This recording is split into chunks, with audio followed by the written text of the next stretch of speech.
I'm from Kingston, so I'm very happy to see a large group from Sanborn here. And I'm here basically to thank Heather Saludo, thank all of you at Exeter High School for the warm welcome, and welcome you to this Interscholastic Conference, which is brought to you by the New Hampshire Humanities Council. The council is celebrating its 40th anniversary this year. You'll see our banner behind you, and you'll see some of the sponsors of the program. This is part of a much larger program that's been going on called Constitutionally Speaking. And earlier this year, we had Supreme Court former Justices Sandra Day O'Connor and Justice Souter, who spoke in Concord. It's been part of a major effort, and we're particularly happy to have students engaged in talking about issues that are important to the Constitution. I'll tell you a little bit. We're having this is one of 40 activities that are going on, sponsored by the Council in celebration of the 40th anniversary. And they include things like author visits, there's a guided mountain hike, ideas on tap, happy hour conversations about the American dream. And we have a newsletter. You can go online and look for NewHampshireHumanities.Council.org or nhhc.org, and you will see a variety of activities that are not for adults, but for kids and for everyone in the state. And I hope you and your families will partake in them. I am particularly happy to be here because my brother is a graduate of Exeter High School. My brother's a graduate of Exeter High School, and by chance or fortune or something more, he has spent his life in public service. First, he went to Vietnam, then he worked in law enforcement, then he became the Register of the Rockingham County Probate Court, and interspersed in that, he's served in the New Hampshire legislature, and he was just re-elected again earlier this month to serve in the House of Representatives. So I think he credits a great deal of that to his American history classes that he had here at Exeter High School and to his civics classes that he had then. So I hope that this conference will inspire and engage you to think thoughtfully and critically about issues that relate to our government and our common civic life. And thank you all for participating. I'm here to introduce the speakers. I got carried away. Scott Smith, an associate professor of classics, arrived at UNH in 2000. Ever since has taught and advised thousands of students in Latin, Greek, classical civilization, and he won a university teaching award in 2005. His research interests cover a wide range of topics, including classical mythology, Roman history, ancient city of Rome, and he has several books to his credit. Most recently, something I'm sure will be of interest to you, an anthology of sources relating to ancient Rome, and that just came out this year. And we also have Nick Smith. I guess these are the Smith brothers. Is there any relation? None, they're not related. Nick Smith is Associate Professor of Philosophy at UNH, formerly a litigator and clerk of the U.S. Court of Appeals, specializing in philosophy of law, politics, and society. He's the author of I Was Wrong, The Meaning of Apologies and Justice Through Apologies, Remorse, Reform, and Punishment. It's a challenging title and challenging thought. He regularly appears in the media, including the Wall Street Journal, New York Times, Chronicle of Higher Education, The Guardian, UK, Fortune, NPR, CNN, and a variety of other radio and TV outlets. One of the things that the Humanities Council specializes in is bringing scholars and academics at colleges and universities who specialize in the topics that the citizens are engaged in to encounter them in all sorts of forums or fora. And so I think you'll enjoy very much working with them today. Thank you.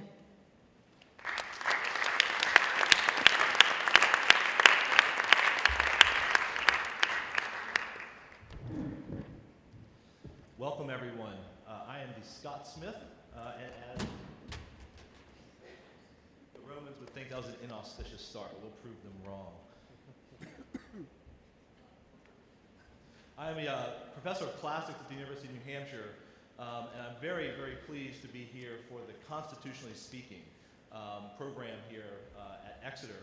I live in Exeter, so it was a short drive for me, and I'm very pleased to see so many students from so far away coming to join us for these really incredibly big issues that the NHHC wants us to think about. And it's true, big ideas matter. Humanities is the center where we actually think about these large issues.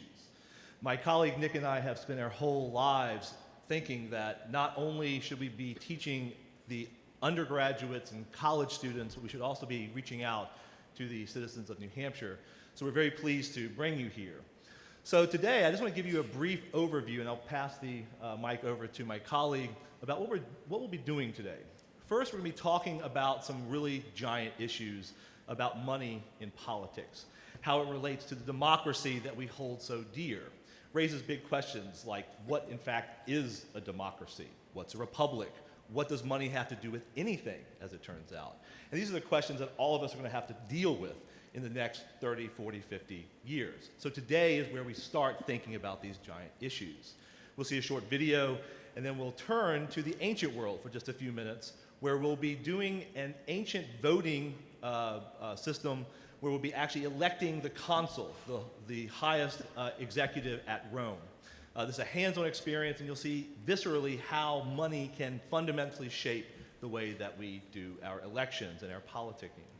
Then we're going to turn and we're going to think about these large issues in a discussion where my colleague will be leading it. And then at the end, we'll have a question and answer period where you can ask us all sorts of questions about these big issues, but also about small ones, such as what is UNH like? And should I go to college and major in business, philosophy, classics, microbiology, or what have you? So without further ado, I'm going to turn the podium over to my colleague Nick Smith, after which we'll see a short video. Thank you.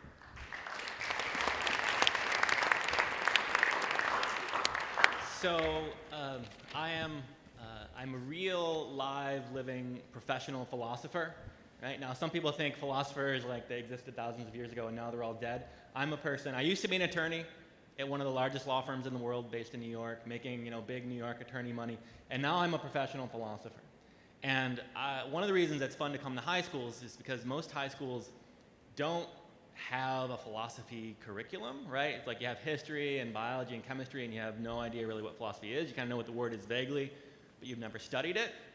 And it is, when I was in high school, I kind of knew I liked big ideas and I liked to kind of think crazy thoughts, but I had no idea where was the appropriate place to do that and like not get in trouble for it, right? For asking the wrong weird questions like, what happens before the Big Bang and things like that. And my teachers would always be telling me, right, stop asking those like questions because, right, there's just no place for that. When you come to college, you can do as much philosophy as you want.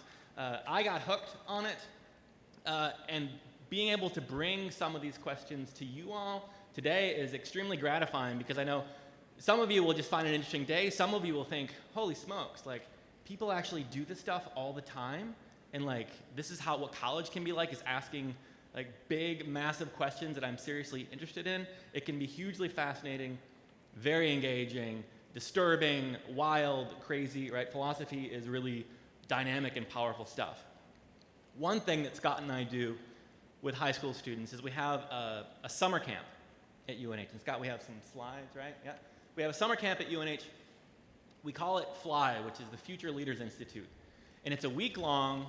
You come to UNH, you stay in the dorms for a week. Last year we had 20-ish students. And the theme last year was money, greed, and corruption, similar to themes we're talking about today. And the students, last year they came for a week.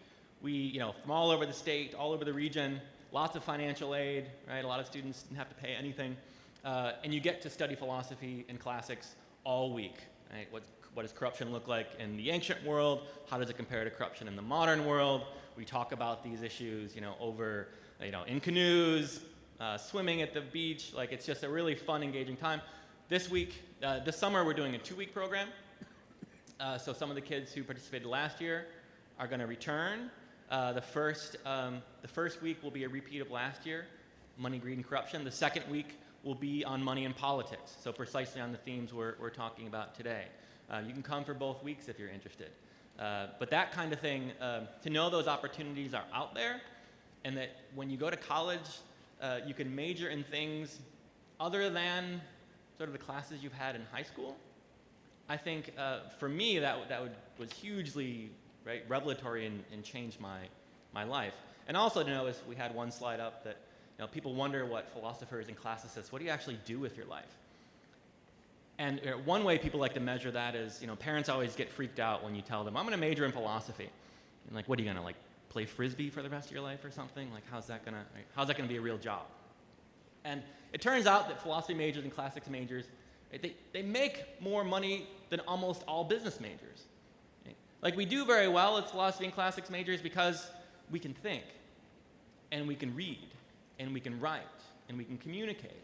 And those skills are applicable everywhere, right? And especially in business. And learning those basic skills, I think you can do it in a way that's hugely fun and interesting. So just thinking about philosophy and classics as an important part of your college education. We're going to start off today's program with a short video on the basic theme of money and politics, and in particular on the recent-ish U.S. Supreme Court case of Citizens United. And after we watch the video, it's 8-ish minutes, Scott and I are going to break it down a little bit and take opposing views on whether the arguments in this video are right. So let it rip. We have the sound.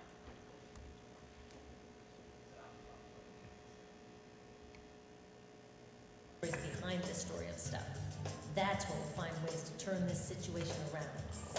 Welcome to Season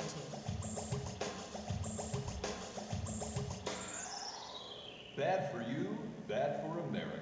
He'll put us back on track. Hester ran our state into the ground. Now he wants to be your senator. Stand up. Say no. Stand up and say no. Bad for you, bad for America. Vote for this guy. Vote for this guy. Aren't you tired of this stuff? Why is it that every election season it becomes impossible to hear the facts over all these misleading ads? And if it seems the problem is only getting worse, that's because it is. We can thank the Supreme Court for that. In 2010, they decided that it would be just fine for corporations to spend as much money as they want telling us who to vote for. Wait, why are corporations telling us who to vote for? Let's get something straight. This is a democracy, ruled by the people. I'm a person, you're a person, and Chevron, not a person. So shouldn't elections be all about what people want? Good jobs, safe products, health care, responsible government, clean air and water. It turns out the vast majority of Americans want to see a lot more done on all of these things. But what people want is going to take a back seat as long as corporations can spend millions getting lawmakers elected. Oil companies have gotten politicians to block laws protecting our climate. Manufacturers have pushed through trade agreements that gut product safety and help ship jobs overseas. Insurance companies have been the first ones consulted on health reform, and giant corporations have gotten bailouts and subsidies. Maybe that's why all kinds of people, Republicans, Democrats, independents, are totally frustrated with our government. It's easy to get angry, but it's time we got smart and realized that the heart of our problem is not that we have bad lawmakers. We have a democracy in crisis. 85% of Americans feel that corporations have too much power in our democracy and people have too little. 85%. Hey, that's a majority. So let's get together and take our democracy back from the corporations. It's the first and most important step in making real progress on all the issues that people care most about. So how did we, the people, lose control of our democracy to begin with? Let's go back a few centuries. Back then, there were just people. Some of them owned businesses, some of them worked for businesses. Still, there were just people. Then people invented something entirely new, the corporation. These legal entities exist independently of the people who own them. If a corporation does something that gets it into trouble, the owners can say, don't blame me, blame the corporation. I'm just a shareholder. When the United States came into existence, corporations were easier to keep in check. Back then, the government would grant them charters for a specific short-term project, like building a bridge or a railroad.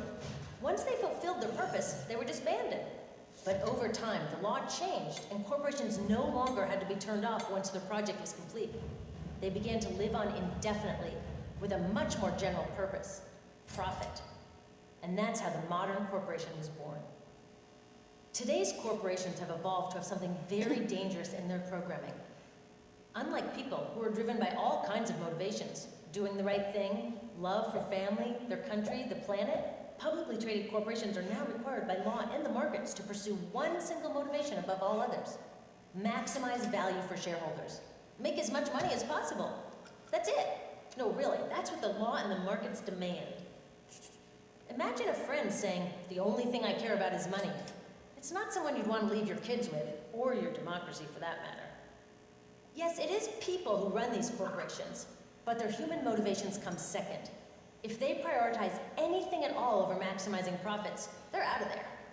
Can corporate leaders do good things like give to charity or try to be more green? Sure, but not if it conflicts with maximum profits. And since their humble beginnings, corporations have grown huge. 53 of the 100 biggest economies on Earth now are corporations. So corporations have a single-minded profit motive. They're humongous, and their owners can easily dodge the blame for any harm they cause. That makes them tricky to share a country with. If we want them to serve us and not the other way around, they need some basic ground rules. And that's where the government comes in, setting rules to keep things fair and safe and to protect society from corporations run amok. Now, if their main objective is to maximize profit, do you think corporations are content to follow the rules that keep them in check? No, of course not. They want to write those rules. But who is supposed to write the rules in a democracy? People. That's why one of the corporation's key strategies for sneaking into our democracy is saying that they should have the same First Amendment rights as real live people. And that's exactly how they won the 2010 Supreme Court case known as Citizens United versus FEC. In that case, 5 members of the Supreme Court decided that it's unconstitutional to put any limits on how much money corporations can spend influencing elections. Why? They said these limits violate the First Amendment guaranteeing free speech. Now, obviously, our founding fathers who wrote the First Amendment were trying to protect the free speech of people. But this decision rides on the crazy argument that corporations should be treated the same as people and get the same rights that real people get. This means corporations can spend as much as they want, whenever they want, to intimidate or crush candidates running on a platform against their interests and support candidates who will do what they ask. It's great news for corporations wanting to handpick the lawmakers whose job it is to keep them in check. Now, I am all for free speech. If every shareholder and employee at Exxon wants to personally support some oil lobbyist running for Senate, that's their right. There are millions more people who will support a different candidate. That's democracy in action. But now, Exxon or any other corporation can decide to spend unlimited dollars from its huge corporate coffers to influence an election without even consulting its shareholders. This is a big deal. If the top 100 corporations decided to throw in just 1% of their profits, they could outspend every candidate for president, House, and Senate combined. Good luck having your free speech heard over that. So did opening the floodgates on this money actually cause a flood? Sure did. In 2010, the kind of independent groups that corporations are now allowed to support spent $300 million. That's more than every midterm election since 1990 combined. So corporations are drowning out our voices, getting what they want, and our democracy is in trouble. But we can totally save it. People are so outraged by the Supreme Court decision that a massive response is mobilizing. Such a huge problem requires a huge solution, and we've got one. A new constitutional amendment. The amendment is smart and clear. It reverses this disaster to our democracy by clarifying that the First Amendment isn't meant for for-profit corporations. I get that amending the Constitution is a big, ambitious goal, but it's not impossible. Every time huge positive change has been made in this country, it's because people dreamed big, aimed high, and set ambitious goals. It's time to do that now, because the life of our democracy is on the line. Public financing of campaigns would be another huge step forward. Congress is working on a bill right now that would make it possible for candidates to get elected without corporate dollars. Remember, 85% of Americans think that corporations have too much influence in our democracy. That's enough to make change if we can turn that sentiment into action. Look, the corporations won't get out of our democracy until we, the people, give back in. So keep fighting for renewable energy, green jobs, healthcare, safe products, and top-notch public education. But save some energy for the battle of our lifetimes. A battle that can open the door to solving all of these things. It's time to put corporations back in their place and to put the people back in charge of our democracy.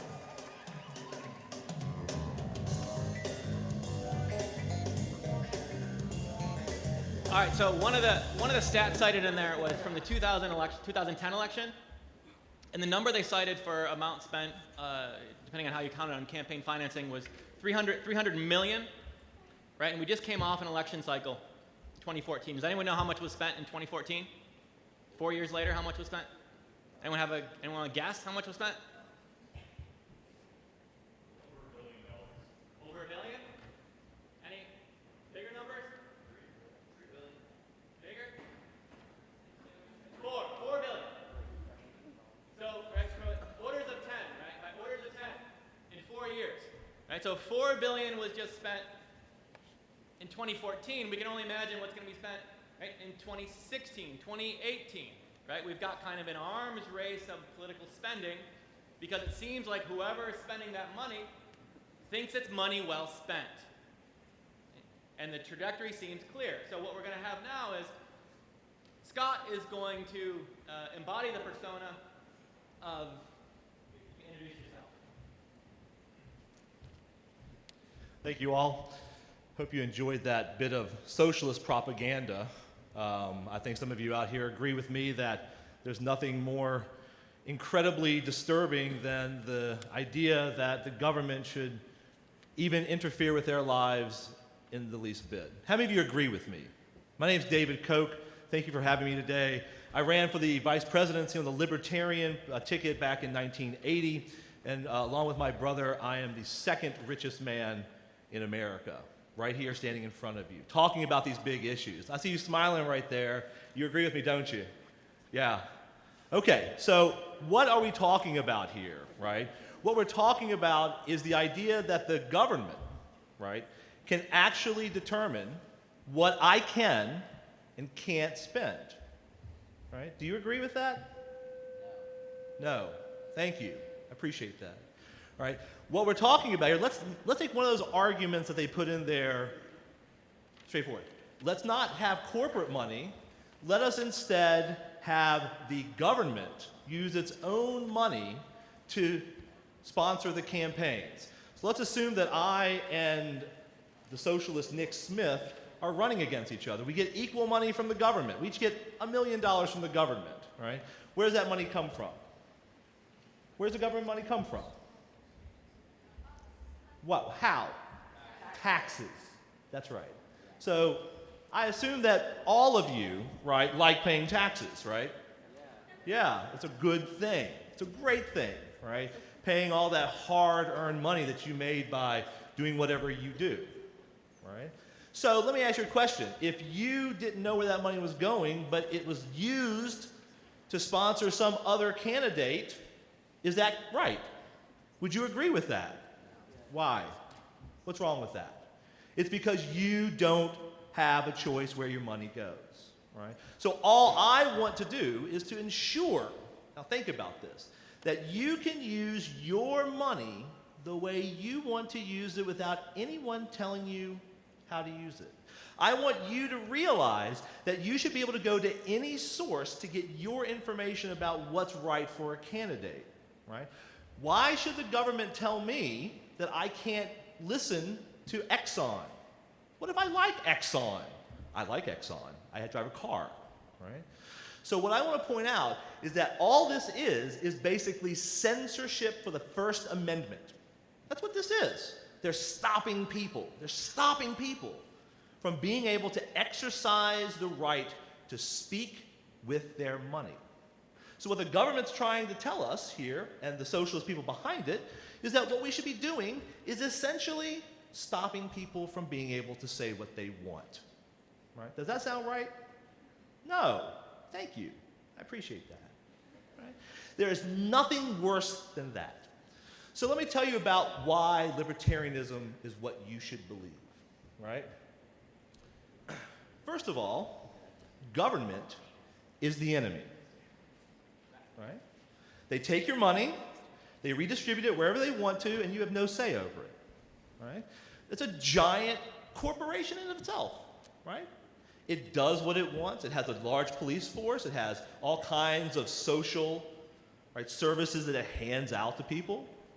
Right? You know, we believe instead that a person should be able to do whatever they want, and that the government's response should only be to protect that basic right. Right? So long as I don't harm someone else, I should be able to do what I want when I want to. So let's assume I have $1 billion, and I have actually $100 billion. Thank you very much. What if I want to spend all that on one giant pizza orgy? All right? Right? I should be able to do that. If I want to spend it all on a campaign person that I believe in, someone running for office, why shouldn't I be able to pay $10 billion to do that? The answer? I should. I should be able to do that. So the government needs to be small, right? That's what we believe in. We believe in a small government, a government that only protects that basic right, right?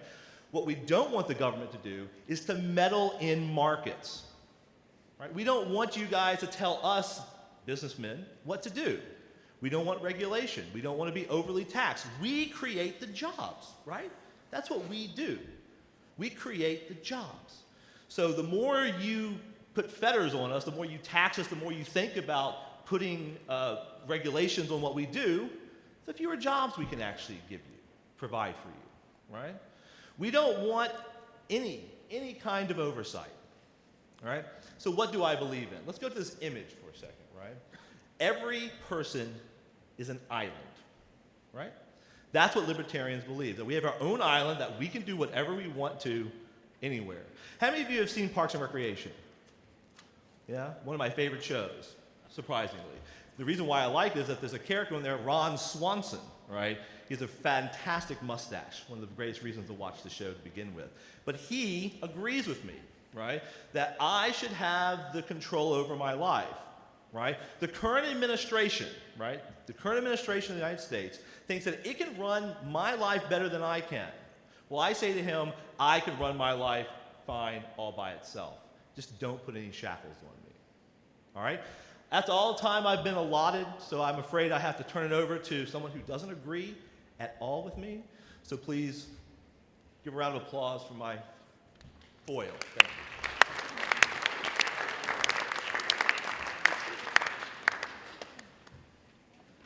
And I'm here to warn you about this guy. He's dangerous. He's a vampire. What he'll do and how he's accumulated his wealth in the first place, he acts as if, right, through some kind of hard work and brilliance, he's accumulated his wealth. In fact, he is sucking the life out of American democracy for his own private gain. He's a vampire, right, who preys on the ignorance of the population who vote against their own interests. He'll tell you people should vote with their dollars, right? I should be allowed to spend my money however I want so that I will get policies that reflect my interests. And you should be allowed to do the same. You should be allowed to vote with your dollars. But there's a problem here. He has billions of dollars. And if he gets to vote with his dollars, he gets billions of votes. If you vote with your puny dollars, you don't get the same kind of say that he does.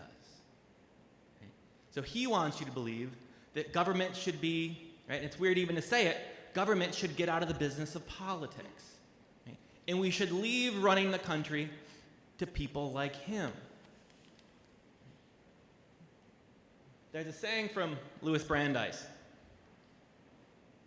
We can have democracy in this country, or we can have great wealth concentrated in the hands of a few, but we cannot have both. And what he's suggesting is that the incredible inequality that the United States is currently experiencing, which we haven't experienced in this proportion since right before the Great Depression,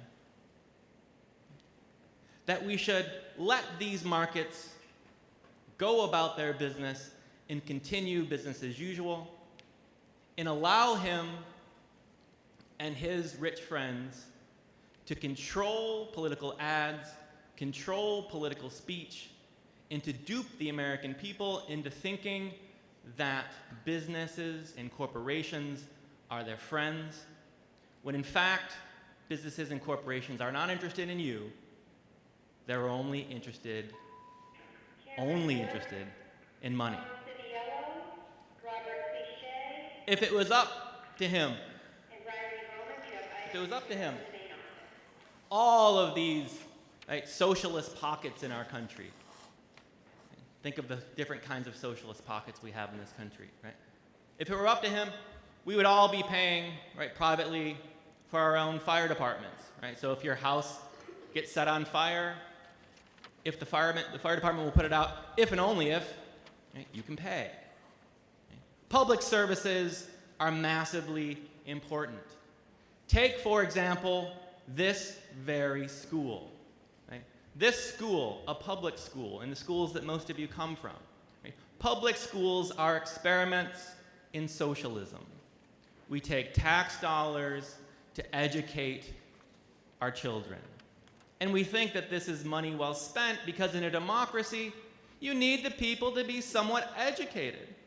Right? It's money well spent for people to know how to vote, right? And vote in ways that reflect their interests, right? We are sitting in a socialist coven, right? If it wasn't for socialism, you all would probably be working in factories, right? Because, we probably wouldn't even have child labor laws. Right? And the idea that the state should invest in its people and use tax dollars to pay for education, this is, we have these policies thanks to government socialist interventions. What he's advocating for is a plutocracy, where the rich and the richest 1% set policies that reflect their own interests rather than the interests of the people. Beware of this guy. What you all need to do is put your foot down,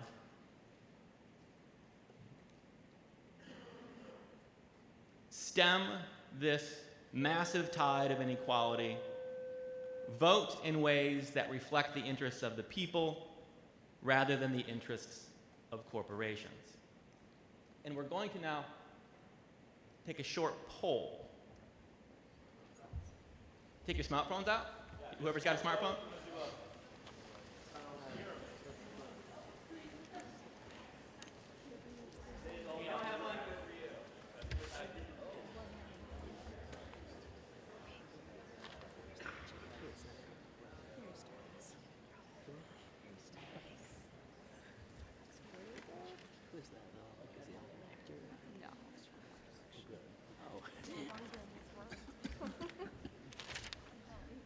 So the first question is very simple. Just the place to go to on the website is govote.at. So govote.at, go vote at.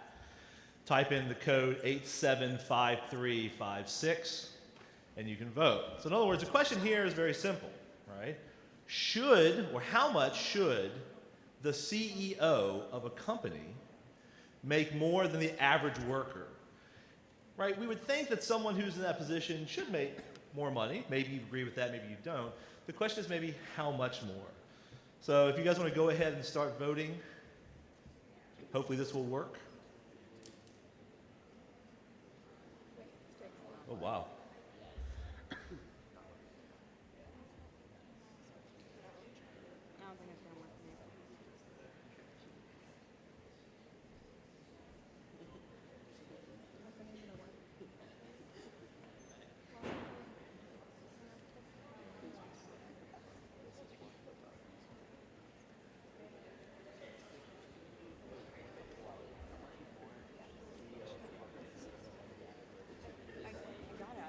One more time, it's govote.at. Code is 875356.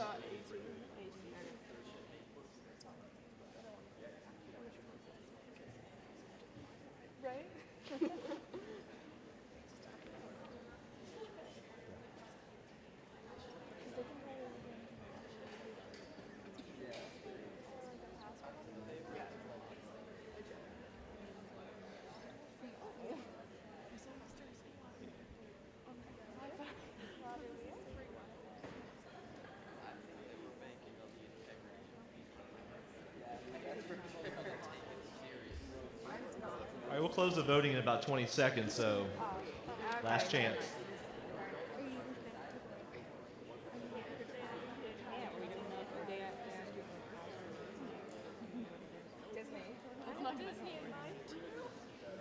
There will be a second poll right after this, by the way.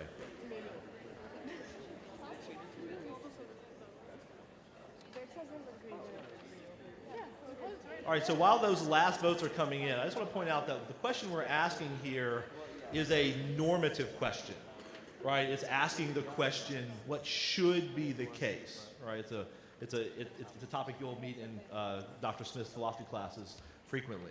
So the normative question is, how much should they actually make, right? And what we have is here is a surprising range of suggestions. We have several that say, well, more than several, a majority, I believe, or close majority, says let the market decide. Does someone who voted that way want to give us their reasons? No one's winning? Yeah, go ahead. Sure, I'm sorry.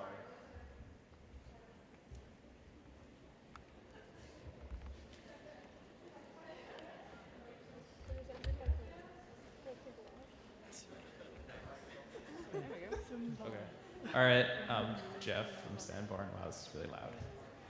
So I thought if the CEO of a company, he's like running the company, and that company has a successful year, and they make 10 times more than the year before, he should be directly a part of that and make more money. But say the next year they make less, he would also make less money.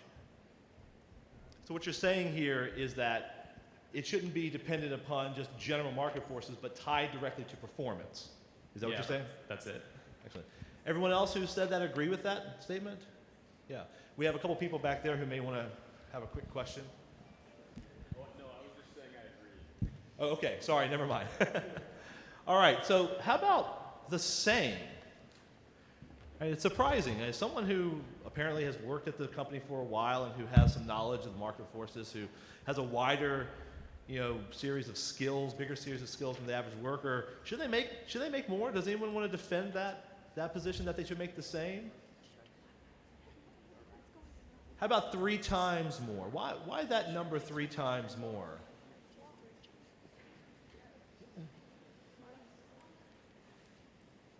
No one? We have someone in the back.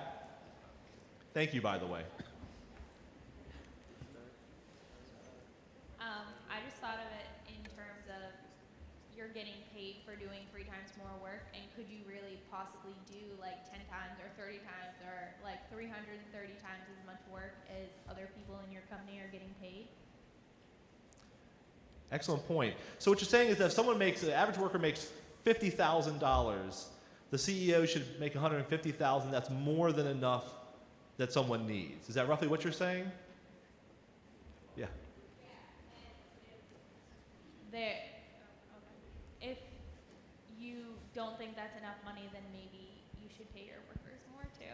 Like if 3 times what your workers are getting paid isn't enough money for you for some reason, then like maybe there's a problem. Okay.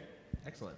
So because of time, we're going to come back to a lot of these questions later. Let's go ahead and do the question, which is how much do you think they actually do? So this is a descriptive question.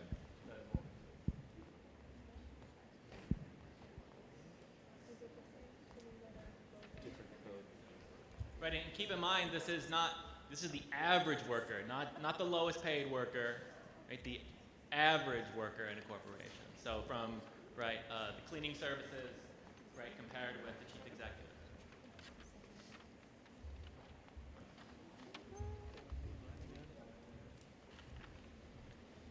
Slightly different question. How much do they? If we actually took all of the CEOs and compared them to average workers, what would it be? Again, govote.at. The code this time is 89271.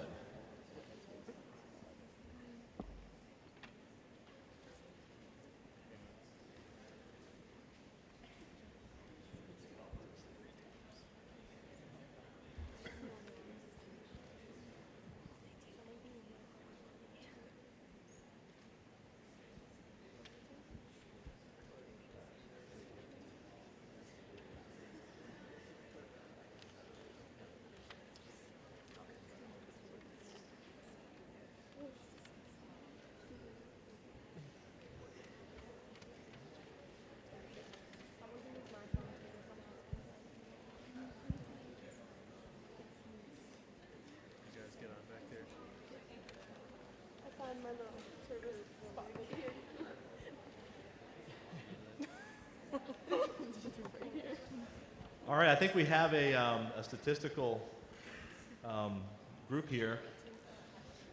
You guys must be reading the newspapers and following the story because the average CEO makes 331 times the average worker's pay. So if, for example, the average worker is 50,000, I can't even fathom how much money that is. Like, my brain can't actually wrap myself around that number. You know, several digits on both sides of the multiplication mark, right? So I'm surprised. Some of you thought it was only 3 times. Right? I mean, you hear about all these packages with hundreds of millions of dollars going to CEOs who have run their companies into the ground as bonuses for leaving, right? This is a remarkable situation, right? So I'm glad that you guys all mostly have figured out that the amount of money that CEOs make is vastly larger. And I think we have a question that's right over here.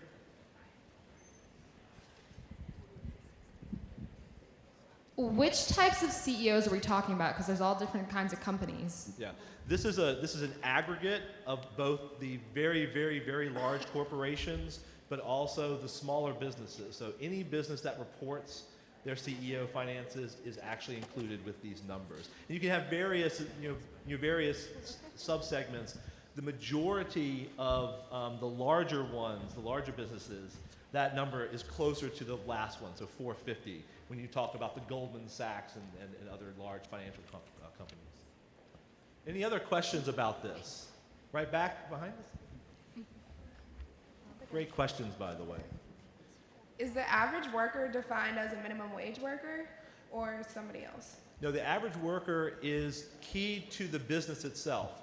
So if you have a business, you take all of the salaries from those workers, you pull them together and you average them. So an average worker at Walmart will be far less than, say, the average worker at Goldman Sachs or Bank of America. So what you'll have here is this is the ratio of workers to the CEOs. Another great question. Any other questions? Well, what we're going to do now is we're going to show a short video of about wealth inequality in America, because it has something to do with how we think about money in politics.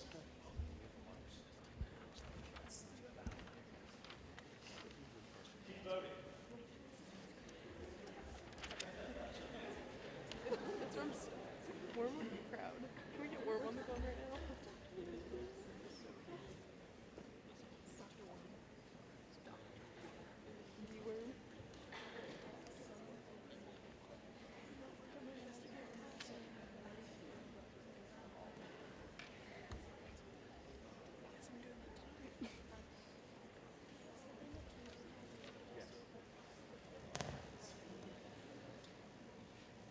5,000 Americans how they thought wealth was distributed in the United States. This is what they said they thought it was. Dividing the country into 5 rough groups of the top, bottom, and middle 3 20% groups, they asked people how they thought the wealth in this country was divided. Then he asked them what they thought was the ideal distribution. And 92%, that's at least 9 out of 10 of them, said it should be more like this.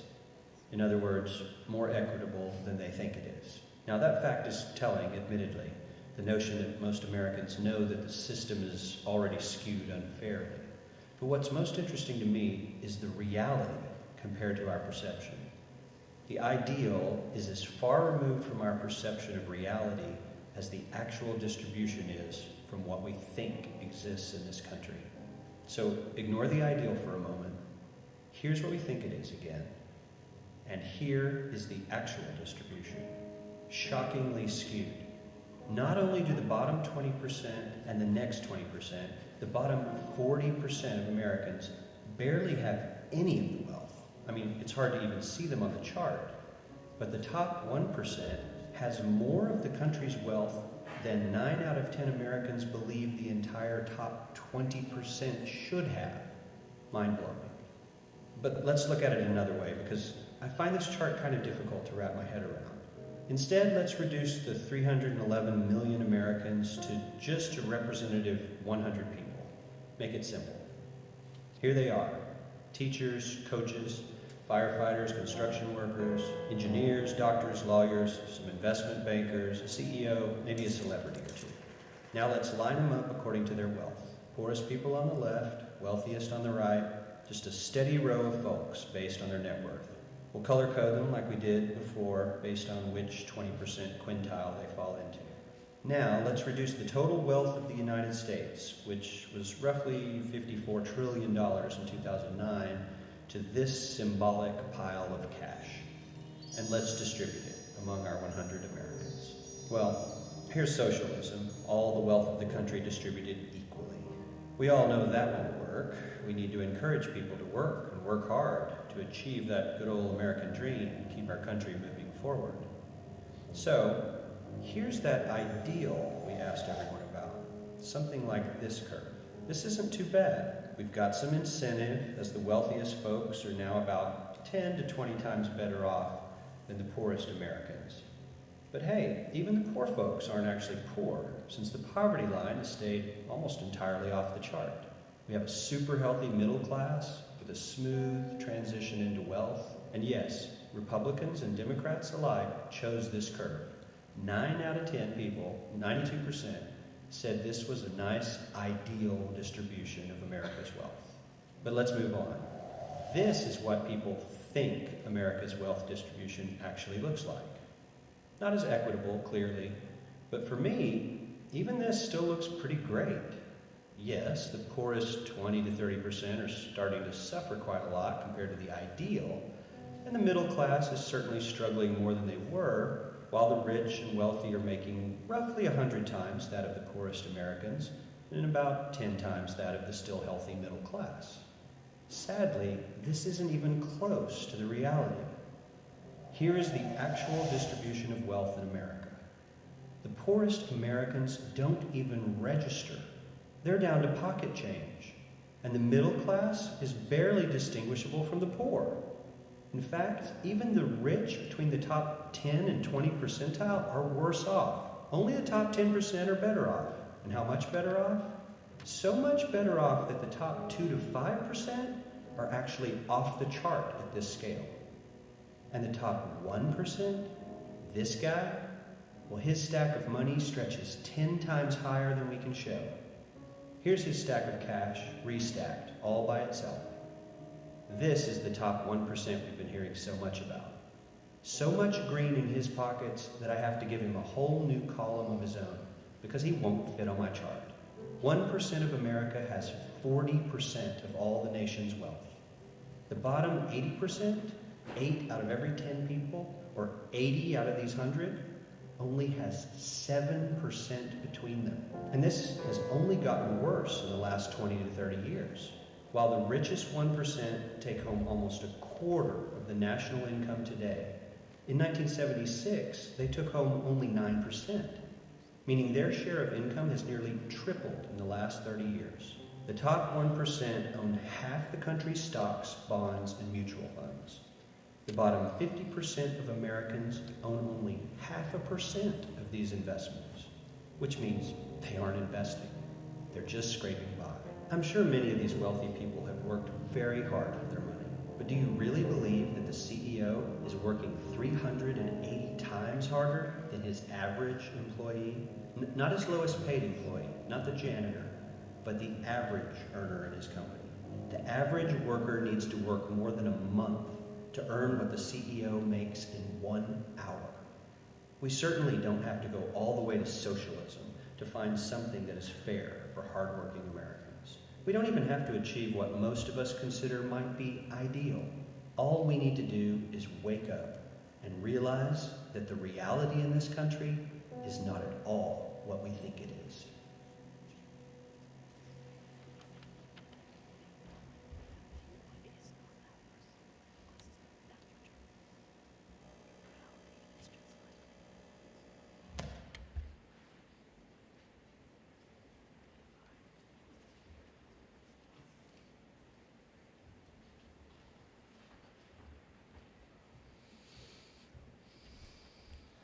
All right, so right now it's about, was it 9:35, 9:40? I'm gonna get started on a hands-on project in about 10 minutes. And during that time period, we're going to give you a little bit of a break to take a breather and use the restroom. But right now, what I'd like the faculty to do, the teachers to do, is to pass out the sheets that I gave to them, because each one of you is going to become an ancient Roman, where the voting that took place was based directly on your economic status. Does every teacher have the folder? So while they're distributing that, I kind of want to give you just a few minutes of background on the way that the ancient Romans were structured. Before I get into that, though, I just want to point out that the ancient Roman system of government, which is called a republic, is exactly the one that our founding fathers looked to when they were creating our system of government, including a Senate, including representative voting, etc. It wasn't the Athenian democracy in which everyone could vote directly on issues, right? The Roman Republic had a different way. That's who the founding fathers looked to. So when we think about this practice, we are actually taking kind of binoculars and looking back into our own past. Okay? How many of you here have studied Latin or studied the ancient world at all? Has anyone here studied that? A few of you have. So this is new for most of you. Oh, yeah. So when you look at the ancient Roman status and the way that they broke their government down, we see that there are several strata. Right? At the top, you have a senatorial class. Right? These are the people from a very, very select few families that were always in the public eye. They held all the public offices. They ran the legislative body, which is called the Senate, which gave us our idea of the word Senate. The word Senate, for those of you who don't know the origin, comes from the Latin word for old person. And at the beginning of time, they thought that the elders were the wisest, and they were the ones who would form this body around the king. They call these patricians. These are the people whose fathers, the Latin word for father is pater, whose fathers were the original Senate. And they were wealthy, they were well educated, and they had access to public office and the priesthood. The next group are called the equestrians, and some of you may recognize that that word means horses, and it's because the equestrians were originally the cavalry in the Roman army, and they had a fairly large amount of wealth, and they had a fairly large amount of political influence, even though they typically did not enter into the Senate or public office. So they're wealthy, influential people that did not take part in government. Then there is a middle class, a group of Roman citizens who basically were neither patrician nor equestrians, but were also not slaves. The middle class, my historian friends would say you can't use the word middle class because they didn't have a concept of that. But I'm pretty confident that the Romans would have recognized that there was this kind of class that was somewhere in the middle. Then there's the freedmen. These are former slaves who, once freed, became citizens with certain rights, but not all rights. And then there were slaves, right? We think of slavery as a horrible institution, and it's a good thing that we've gotten rid of it, but it was a constant all throughout antiquity, and it was basically the main driving economic force in the Roman Empire. So we don't want to diminish their role in the empire as well, right?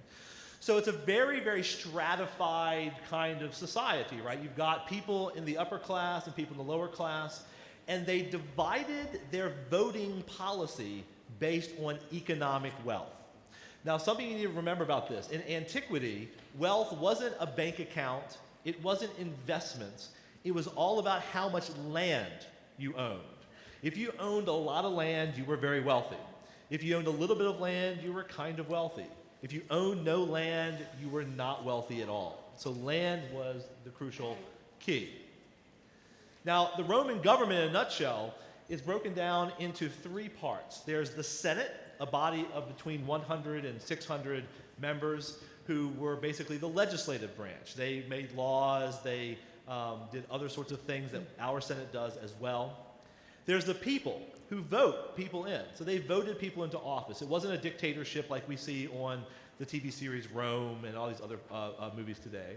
And then there was an executive branch. These are the magistrates, the public officials who basically did stuff. And every aristocratic male was expected to become a quaestor, which was basically a treasury agent, a praetor, a judge, and then finally, and this is what we're going to be doing today, is become consul. Consul was the chief magistrate. It was elected every year, so there's an automatic check and balance on power. You could only be a consul for a year, and then you had to wait 10 years before you ran again. Okay?